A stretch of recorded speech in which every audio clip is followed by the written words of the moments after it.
এই প্রশ্নে বলা হয়েছে 25 গ্রাম ভরের একটি বুলেট 100 সেন্টিমিটার পার সেকেন্ড বেগে 15 সেন্টিমিটার পুরু একটি কাঠের দেয়ালে প্রবেশ করে ও দেয়াল ভেদ করে 75 সেন্টিমিটার পার সেকেন্ড বেগে বেরিয়ে যায়। বুলেটের গড় বল কত? এই প্রশ্নটি সমাধান করার জন্য আমরা এখানে একটি চিত্র দেখাচ্ছি। এই চিত্রে দেয়ালের মধ্যে এই বুলেটটি 100 সেন্টিমিটার পার সেকেন্ড বেগে আসবে এবং 75 সেন্টিমিটার বেগে বেরিয়ে চলে যাবে। যে সমস্ত তথ্য দেওয়া আছে সেই তথ্যগুলোকে আমরা এখন সাইড নোটে লিখে নিচ্ছি। বুলেটের ভর দেওয়া আছে 25 গ্রাম। আমরা কেজিতে প্রকাশ করার জন্য 1000 দিয়ে ভাগ করে দেব। সেক্ষেত্রে বুলেটের ভর পাচ্ছি আমরা 0.025 কেজি। এরপর বুলেটের আদিবেগ দেওয়া আছে 100 সেন্টিমিটার পার সেকেন্ড। SI এককে কনভার্ট করব আমরা মিটার পার সেকেন্ডে নেব। সেক্ষেত্রে 100 দিয়ে ভাগ করে দিলে আমরা বুলেটের আদিবেগ পাচ্ছি 1 মিটার পার সেকেন্ড। এরপর বুলেটটি যখন ইউ বেগে আসছে এই দেয়ালকে ভেদ করে বুলেটটি বি বেগে এখান থেকে বেরিয়ে যাবে।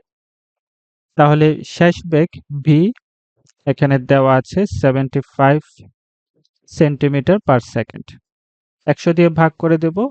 সেক্ষেত্রে আমরা শেষ বেগ পাচ্ছি 0.75 মিটার পার সেকেন্ড। এরপর এখানে দেয়ালের পুরুত্ব দেওয়া আছে। দেয়ালের পুরুত্বকে আমরা এস দিয়ে প্রকাশ করলাম। উপরে লিখে নিচ্ছি এস ইকুয়াল হচ্ছে 15 সেন্টিমিটার। 100 দিয়ে ভাগ করে দিই। তাহলে আমরা পাবো 0.15 মিটার। এই সমস্ত তথ্য থেকে আমরা বুলেটের গড় বল নির্ণয় করব। প্রথমে আমরা বুলেটের ত্বরণ নির্ণয় করব। ত্বরণ নির্ণয় করার জন্য আমরা গতির ফর্মুলা বসাবো v square equals u square plus 2as।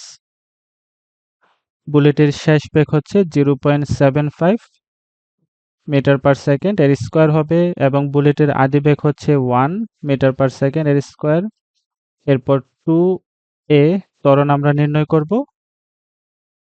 দেয়ালের পুরুত্ব আছে এখানে s 0.15 মিটার। 0.75 এর স্কয়ার করলে আমরা এখানে পাচ্ছি 0.5625। এরপর 1 এর স্কয়ার করলে 1 এবং 2 দিয়ে 0.15 কে গুণ করলে আমরা পাবো 0.3a। এখান থেকে 0.3a ইকুয়াল লিখতে পারি 1 ওই পাশে চলে যাবে। সেক্ষেত্রে 0.5625 মাইনাস 1 লেখা যায়। এরপর 0.3a 0.5625 থেকে 1 বিয়োগ করে দিলে আমরা এখানে পাবো 0.4375। এরপর 0.3 দিয়ে ভাগ করব। এক্ষেত্রে আমরা বুলেটের ত্বরণ পাচ্ছি -1.46 মিটার পার সেকেন্ড স্কয়ার। এখন আমরা বুলেটের গড় বল নির্ণয় করব। F equal ma। বুলেটের ভর দেওয়া আছে 0.025। এরপর বুলেটের ত্বরণ -1.46 metre per second square. Calculator ব্যবহার করলে আমরা প্রযুক্ত বলের মান পাচ্ছি 0.0365 নিউটন। এখানে মাইনাস চিহ্ন দিয়ে দেয়ালের উপর বুলেটের বাধা দানকারী বল বোঝানো হচ্ছে।